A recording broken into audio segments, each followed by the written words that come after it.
Celebramos un año más el Día Mundial del Alzheimer, una patología que representa entre el tercer y el quinto problema de salud mundial después de los accidentes cerebrovasculares, el cáncer, y que es la principal causa de muerte en mayores de 65 años, con una población de más de 40 millones afectados a nivel mundial y en nuestro país por encima del medio millón de personas con esta enfermedad. Con la finalidad de no abordar todos los años los mismos tópicos, ¿qué es lo que se está planteando el mundo desarrollado en la actualidad con respecto a la problemática de la discapacidad que genera el Alzheimer en estos momentos? ¿O cuáles son las áreas en las que hoy podemos profundizar con la finalidad de avanzar hacia nuevas fórmulas de abordaje de la enfermedad? En primer lugar, tenemos que cambiar muchos paradigmas con respecto a lo que es el abordaje de la demencia senil. En segundo lugar, tendríamos que ver qué avances se están produciendo y qué debemos hacer para que esos avances cristalicen de forma rápida en beneficio de la población. Y en tercer lugar, cuáles serían las estrategias a medio y largo plazo que debemos seguir en este proceso. Desde el punto de vista sociosanitario, el principal dilema que hoy se plantean los países avanzados es qué hacer con ese colectivo que representa entre un 6 y un 10% de las personas mayores de 65 años desde una perspectiva global, es decir, cómo manejarlos en el día a día, qué soporte darles en sus casas, la dialéctica entre institucionalización o asistencia domiciliaria, qué estrategias son las más adecuadas para manejar a estos pacientes, tiene sentido o no tiene sentido el abuso de psicofármacos que hoy se están administrando en ellos y cómo tendríamos que canalizar la ayuda a los familiares para una asistencia domiciliaria digna. Todos estos aspectos son las grandes reflexiones que se tienen que hacer pues los jugadores de esta partida, que fundamentalmente son los estados, los administradores de la salud, los servicios sociosanitarios que tienen que dar respuesta a este colectivo y por supuesto también quienes nos dedicamos a investigar la enfermedad. En términos de lo que son los progresos y avances espectaculares o significativos de la enfermedad en los últimos años, habría que definir tres niveles. Un nivel es el estudio de las causas, otro nivel es el camino hacia un diagnóstico precoz y el tercer nivel sería el del tratamiento, cómo estamos abordándolo en el momento actual y cómo debemos hacerlo en el futuro. En cuanto a lo que es la causa de la enfermedad,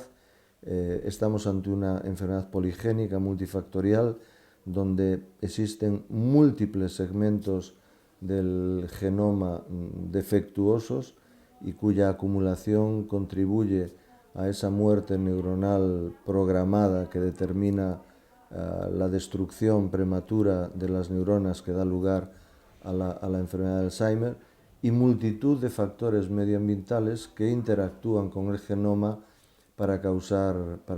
la enfermedad. En este sentido, la medicina genómica, que va a marcar un poco el futuro de la medicina en los años venideros, viene al rescate de estas enfermedades degenerativas porque es lo único que hoy nos permite poder hacer una predicción de la enfermedad, de tal manera que hoy, a través de la medicina genómica, podemos predecir muchos años antes de padecer una enfermedad si padecemos el riesgo o no de sufrir esa enfermedad y poder implementar programas preventivos. Por lo tanto, ese componente genómico hoy es técnicamente detectable, merced a estudios de genómica y a estudios de biología molecular y análisis de ADN. Estamos en condiciones de detectar a la población a riesgo y estamos en condiciones de poder implementar programas preventivos que nos ayuden a retrasar la aparición de la enfermedad. Por cada año que fuésemos capaces de retrasar la aparición de la enfermedad, estaríamos logrando reducir prácticamente la prevalencia nacional en más de un 30%. Por lo tanto, este es un capítulo fundamental. El otro aspecto relevante sobre el que estamos trabajando, y se ha trabajado notablemente en los últimos años, es el concepto del diagnóstico precoz en aquellas personas que ya empiezan a tener síntomas.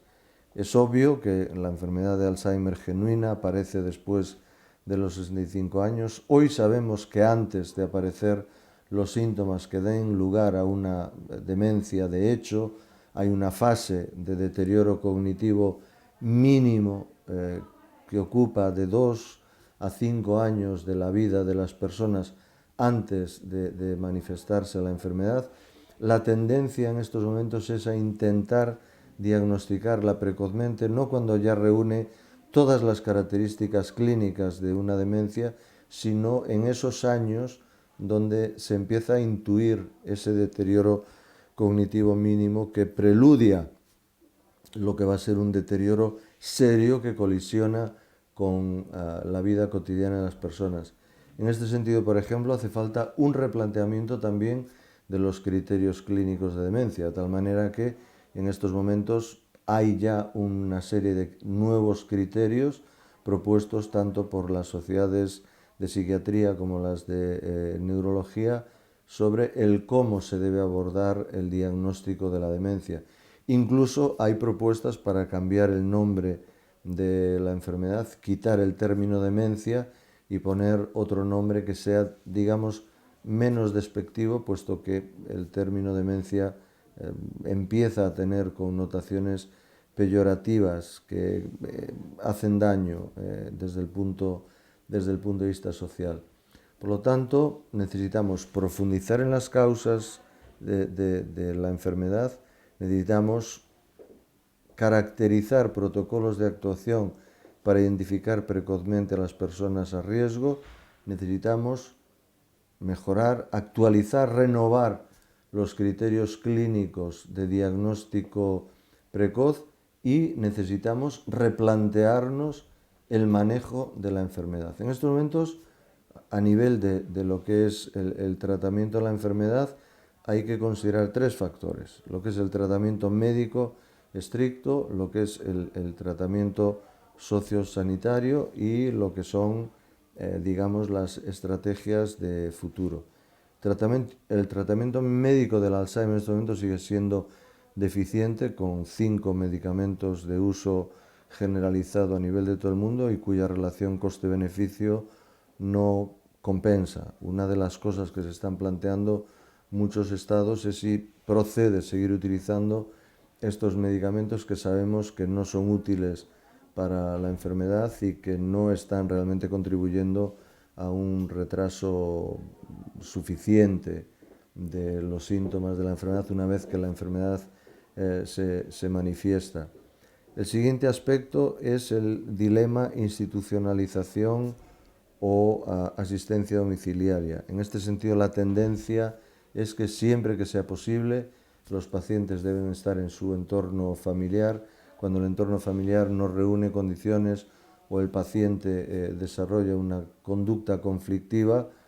ir a un sistema intermedio, como pueden ser los centros de día, y cuando ya ni el hogar ni el centro de día son capaces de manejar al enfermo, entonces es cuando nos pasaríamos al criterio de institucionalización. Otro dilema que hay que abordar es el del uso masivo que se está haciendo de psicofármacos en pacientes con demencia. La utilización de benzodiazepinas y neurolépticos acelera el deterioro cognitivo, entorpece a nivel psicomotriz a los enfermos, contribuye a incrementar el riesgo de ictus, que per se ya es un factor de riesgo adicional para padecer una demencia y que representa de alguna manera un sistema de control, un sistema custodial para que el paciente genere los mínimos problemas posibles, sea en el hogar o sea a nivel institucional. Tenemos que replantearnos este uso abusivo de los psicofármacos y trabajar sobre otras estrategias que permitan incrementar la funcionalidad del enfermo sin potenciar su entorpecimiento con psicofármacos que a la postre lo único que van a hacer es contribuir a acelerar el proceso de muerte neuronal, a crear problemas adicionales y a deteriorar más al enfermo, incrementando lógicamente el coste al incrementar la discapacidad. Y finalmente, la pregunta que nos hacemos es ¿cómo abordar el futuro? Desde un punto de vista terapéutico, hay cosas novedosas que podemos hacer ya, y desde un punto de vista de nuevas cosas, hay 3 o 4 líneas de actuación en el área científica que serán exploradas en los próximos años. Desde el punto de vista del manejo eficiente de los tratamientos en estos momentos, la mejor estrategia es la incorporación de la farmacogenética para personalizar el tratamiento en la enfermedad de Alzheimer.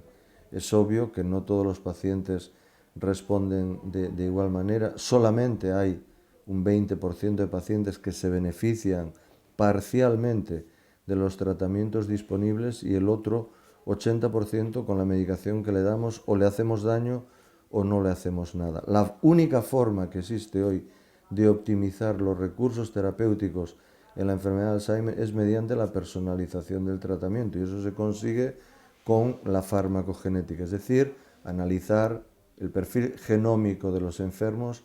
en términos de el metabolismo, la eficacia y la seguridad de los medicamentos que le damos. Con esta estrategia podríamos incrementar a cerca de un 50% el nivel de eficacia terapéutica en los pacientes con demencia. El otro aspecto importante que podemos hacer ya y que no requiere esperar a ningún otro acontecimiento es la implantación de tratamientos multifactoriales, es decir, un paciente con demencia no solamente tiene una demencia, tiene otras muchas patologías, puesto que son personas mayores, por lo tanto, la aplicación de la farmacogenética para evitar la interacción medicamentosa en estos casos es fundamental, e independientemente de eso, el tratamiento multifactorial para abordar el problema cerebral es también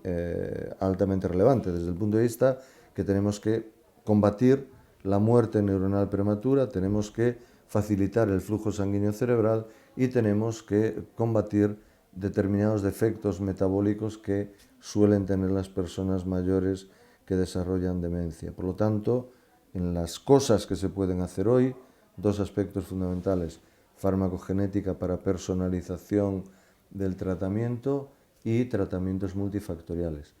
En cuanto a lo que son las líneas de futuro, desde un punto de vista terapéutico, en estos momentos se están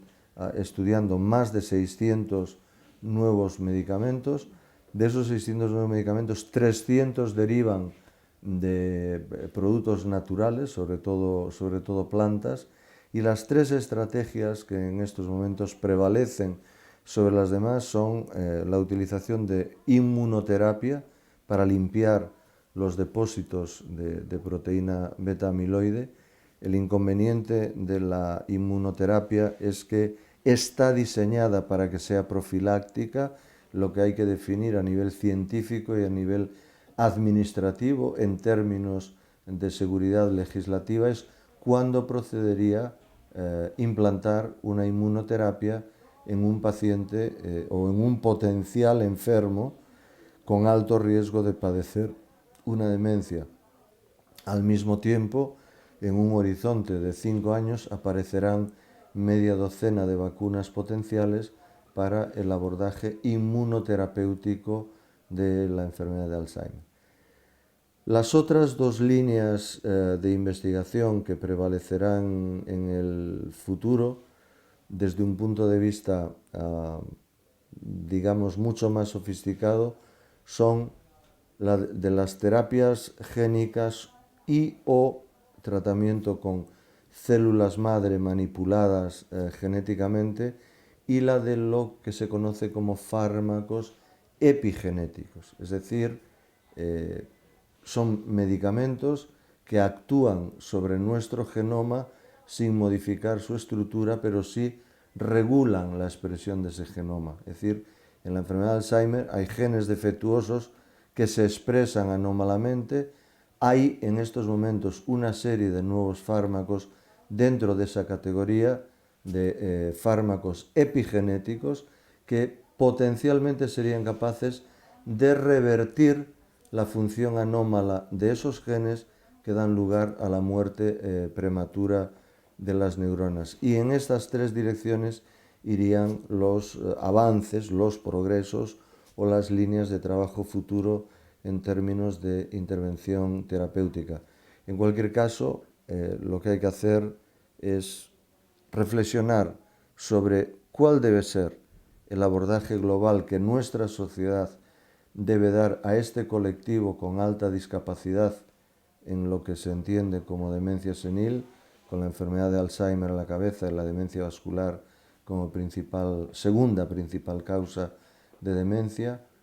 Reflexionar sobre si los tratamientos que hoy estamos haciendo, sobre todo por lo que se refiere a, llamémosle, tratamientos custodiales con psicofármacos, procede o no procede hacer, y en tercer lugar, convencernos de la necesidad de personalizar el tratamiento para reducir efectos secundarios, para reducir toxicidad, para optimizar los recursos terapéuticos y seguir avanzando en nuevas líneas de intervención terapéutica.